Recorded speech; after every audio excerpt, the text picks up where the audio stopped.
Ford's other big reveal alongside the all-new Ranger Ute is this, the new generation Everest SUV.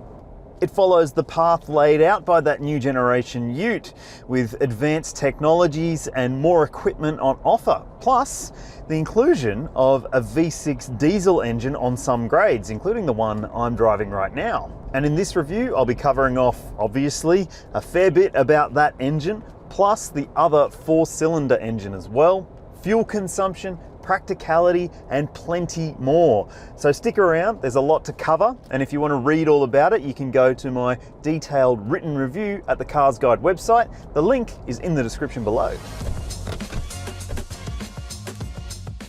The Everest range is now more expensive than ever, positioning the Ford 4-wheel drive wagon more closely to the Toyota Prado than other ute-based SUVs like the Mitsubishi Pajero Sport, Isuzu MU-X, and Toyota Fortuner.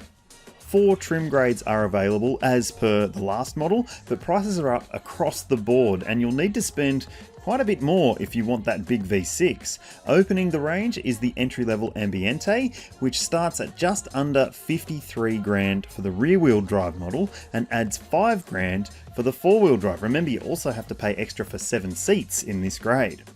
Next up is the Trend at just over 60 grand for the rear-wheel drive and more than $65,000 for the 4-wheel drive. Both Trend and the base model are powered by the 2-litre bi-turbo engine and have a standard 10-speed automatic, but there's more details on that coming soon. Step up to the Sport grade and you score that 3-litre turbo diesel V6 and standard 4-wheel drive, but the price pushes up to almost $70,000. And topping the range is the newly named Platinum, replacing the Titanium spec. It also comes standard with the 3-litre V6 and 10-speed auto, 4-wheel drive, and plenty of other features, and it'd want to at $77,690 plus on-road costs. Read more details on what you get in each spec at my written story at the CarsGuide website. The link is in the description below. It's bigger in every direction and it looks more substantial now too. And a lot of that comes down to this bluff front end design, which looks a lot like the Ford Ranger, but there are some subtle differences. It does have the C-clamp LED daytime running lights, which are standard on every model, and on every Everest you also get standard LED headlights, which you don't get if you buy a Ranger on the base models. And there's also this Everest text across the top of the bonnet here. This is on the Sport grade. On Platinum grade you get Platinum written across the front. That could be a love it or hate it thing, but overall I think the design at the front is quite striking. In profile, it looks considerably different to the last generation Everest. It's less rounded and top heavy looking and now looks a bit more planted and edgy across the entire body of the car. That's mainly because of those bluff front and rear ends, but also because it has a longer wheelbase and it sits a bit more planted on the road. At the rear of the car, again, it's a very different look to the previous generation model, and I think a lot of that comes down to the light design. You've got these tail lights which are set wide on the back of the car with this intersecting beam that runs between, but unlike a lot of modern cars, it doesn't have an LED that sort of strips between here. It's still an interesting thing because on the top spec Platinum it says Platinum in there instead of Everest. Tell us if you like that or if you like the overall design of this car in the comments section below, but now we're going to take a look at the interior design. If you've sat in a Ranger, the new generation one, or seen any of our Ranger video content, then you're probably going to realize that there's a lot of commonality between the Ranger and the Everest. Obviously, it's based on the same thing. So there are some elements in here that do make it feel a little bit more premium than the Ranger. A couple of material choices, for example, but common elements include the big touchscreen media system. It's up to 12 inches in some of the grades, and then there's also a big digital instrument cluster, and that's an 8-inch screen on 3 bottom grades and a 12.4-inch screen on the top spec model. And what it all means is that it feels more upmarket and more contemporary than the last generation model, and also far more contemporary than a lot of the other ute-based SUVs in this segment. But is it practical? Well, let's take a closer look. The biggest thing you're going to have to get used to when you buy an Everest, if you buy one, is not the screen itself. The screen you get used to eventually, but it's the gear shifter. You might find that it is the trickiest part of driving this car, because I've driven thousands of cars, and I think this is one of the most confusing gear shifters of all time. Now, my issue with it is that Ford reckons that it's, you know, quite intuitive, and you should be able to feel where the shifter is. Like if you're in drive, it should be back, and if you want to go to reverse, you should be able to do it without even looking. But I haven't been able to do it, and I've been driving this car for a fair while. Same story with the Ranger. It just takes some getting used to, so keep that in mind. Otherwise, the usability of the cabin is quite good. As I said, this screen, again, does take a little bit of getting used to, but you do get used to it. I like the fact that there are manual controls below the screen for air conditioning, volume, that sort of stuff, and the recirc button, which is a pet peeve of mine when that's in the screen. There is a button for it here, and demister as well, which is great. So there's a lot of commonality between what you get in this manual control panel, but also it's at the bottom of the screen as well, so you can pick or choose. Then the top part of the screen is where you'll find your sat nav or your CarPlay or Android Auto, and I've had no issues connecting or staying connected while I've been in the Everest, which is pretty good. Now, obviously, it's a family SUV, so it should have decent storage, and it does. There's big bottle holders in the doors. You've got little pop-out cup holders on the edges of the dashboard, which is quite nice. There's a decent double glove box, which is also quite nice. Then you've got some extra storage down here for cups and bottles and loose items, and a wireless charger on some grades. A decent sized cubby here with some mints and bottles and stuff like that. It's not too bad. Honestly, it's a pretty well thought out place for family customers. If you've got kids, you'll have enough space to store the secret lollies if you need to. There's also a sunglass holder up here, which is kind of nice, and the seats are pretty comfortable too. Now, let's check out the second row. This is the second row of the Ford Everest, the new generation model. Now, it's got a longer wheelbase, as I mentioned, but that doesn't necessarily mean that it's got more space in the second row, because most of that has been the wheels being pushed forwards. So it isn't as roomy as some other large SUVs that you might sit in, but having said that, I'm still comfortable enough. This seat is set for my driving position. I'm 6 foot, 182 centimeters. I've got enough knee room, enough toe room, and enough shoulder room. Now, if you try and fit 3 people my size side by side in the back, it might be a bit of a squeeze, and you might also find yourself falling off the edge of the rear seat, because they do sort of finish a bit before where the door hits. So just keep that in mind, and that might factor into when you're trying to fit child seats as well. There are ISOFIX points on the outboard seats of the second row, 3 top tether points across the back here as well, which is good. And also these seats do slide, obviously, so you can get into that back row. Now, weirdly, this side is the smaller side. I would have thought that you'd want the smaller side on the curb side, but Ford hasn't done that for whatever reason. It just means that if you are parked next to a curb, you're going to have to fold the bigger part of the second row seat down to get into the back row. Now, okay, I think that's probably enough about the second row, apart from the fact that you've got vents here as well, and chargers and a little fan controller. That's all great stuff. But what's the third row space like? Let's take a look. Okay, so kids are going to have more fun than adults getting into the third row, as with every 3-row SUV. And look, with the space back here, with that seat, that's all the way back, and it's pretty uncomfortable. But the thing is, you can just have it slid forward a little bit further, and then allow yourself a bit more legroom if those in the second row don't need it quite as much. Now, the space back here is wider than before, but headroom is a bit cramped. If you're tall, or if you've got tall kids, they might find it a little bit much. But if you're, like Ford says, the sort of person who's actually going to put grandparents back here rather than the little kids, then it could be fair enough. Now, there's also, on this back row, you can fold these seats down manually in all the grades but the Platinum. The Platinum has electric third row seat adjustment, so that's kind of cool. They don't recline at all though, so just keep that in mind. And you can also still fit a suitcase behind the third row. In fact, you could probably fit a few suitcases behind the third row. It's pretty accommodating. Curious about cargo capacity in the new generation Ford Everest?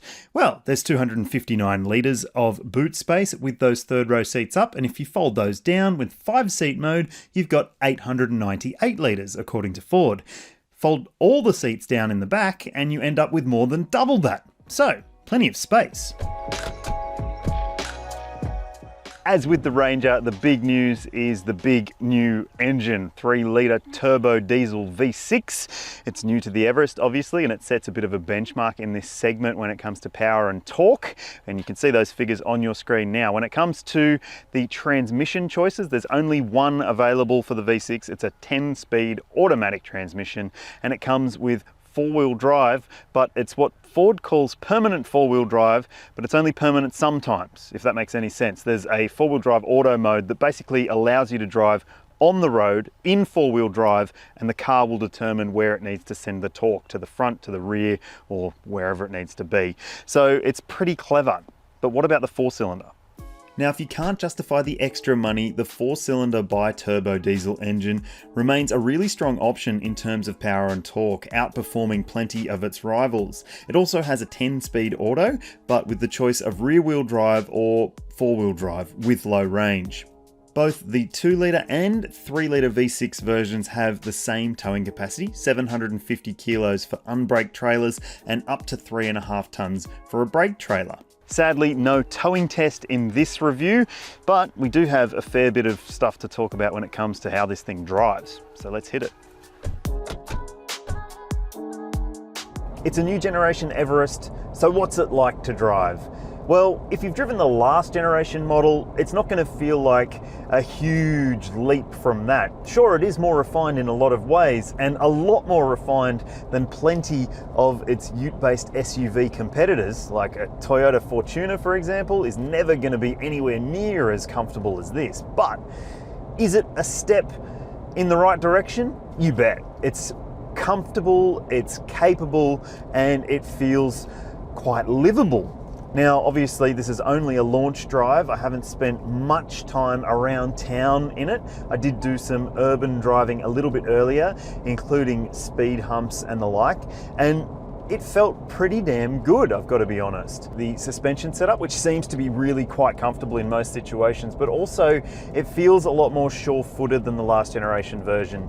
You know, it doesn't have that sort of tippy, top-heavy feel to it on the road. It's got a wider track, so the wheels are spaced further apart, which makes it feel more planted. It's got a longer wheelbase, which also helps to make it feel more planted on the road. And all told, it feels very, very sure of itself, which is good. Obviously, suspension in ute-based SUVs is an important consideration because they have to be able to A, be comfortable for everyone on board, and that can be up to 7 people in the Everest's case, and B, be capable of handling off-road stuff, which we'll get to in a sec. What else is good about it? Well, obviously, this version is the one with the V6 turbo diesel engine, and it's terrific. It offers plenty of pulling power, lots of effortless torque, and the 10-speed automatic, as far as I can tell during my time so far with this car, has been pretty faultless in terms of what gear it chooses and when. So the powertrain situation is quite good. It's competent and powerful, and that's probably all you'd ask for a big SUV like this. As with the last Everest, it steers nicely, it's very easy to point where you want it to go, and it's got a nice amount of weight to the steering as well. But the biggest thing that I've found is that it's much quieter than the last generation Everest. Obviously, the V6 engine, you can hear it when you put your foot down, but most of the time it's really muted, and that's a really nice experience to have in what is a passenger vehicle like this. The last Everest was quite noisy, especially the 5-cylinder version, and even the bi-turbo, which I've also driven on this launch event, is noisier than the V6. So if you value that level of refinement and ease of daily driving, then maybe the V6 will be the right pick for you. I have to say also that the vehicle I'm in right now has the all-terrain tires fitted to it, and they are pretty good. They're feeling pretty grippy, and obviously you've got the opportunity to put it into 4 auto, which means that you can basically drive on sealed surfaces like we're on now with permanent four-wheel drive, if that's what you want. I mean, permanent is what Ford calls it. Essentially, the system will choose where it needs to send the torque, whether it's to the front axle or the rear axle or both, and it's a pretty smart system as far as I can tell so far. Being a new vehicle launched in the 2020s, it's no surprise to find that it has all the safety equipment that you would expect for your driving experience. And so some of those systems are a little bit annoying. The lane keeping system can be a little bit overbearing, especially on straighter heads, but honestly, you get used to it. Righto, so that's the on-road stuff covered. It's time to head off-road. Our launch drive of the new Everest also included an off-road section, which showcased the skills of the new model across a mix of terrains. We drove through deep mud ruts, low-level water crossings, and up and down some pretty serious hill sections, with ascent and descent grades of 25 degrees for the most challenging bits. The most intriguing part of this test, though, was that the vehicle we were in was the platinum grade version with the standard fit 21-inch wheels and road tyres, and it still managed to maintain momentum and grip on all the obstacles we pushed it through. Just like the Ranger that it's based on, you need to pay attention to which drive mode you're in. For this off-road loop, we mainly stuck in mud and ruts mode, with the vehicle in high-range four-wheel drive for the speedier sections and low-range four-wheel drive when things got more serious.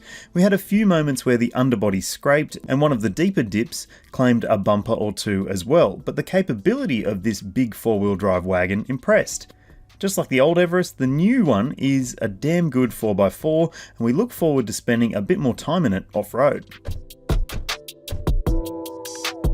On your screen now, you'll see the official combined cycle fuel consumption figure for both the 4-cylinder and the V6 versions of the Everest. Now, what we've seen on test in this drive loop that Ford has designed for us is a little bit higher than that. And in reality, I'd expect that you would see even higher if you're doing a lot of urban driving, especially in the V6, because you'll be asking more of the engine, more of the time. But stay tuned, because we will be doing more extensive real-world testing in the coming months in the new generation Everest. Just like the Ranger, the new Everest has been designed to achieve the maximum 5-star NCAP safety rating, and as such, it has all of the safety stuff you'd expect, like forward AEB, lane keeping assistance, blind spot monitoring, rear cross traffic alert, rear view cameras, parking sensors, all that stuff. Plus, family buyers will be happy to learn that the airbag coverage extends all the way to the third row, and there's a front center airbag as well. And Ford has just achieved a 5-star NCAP safety rating.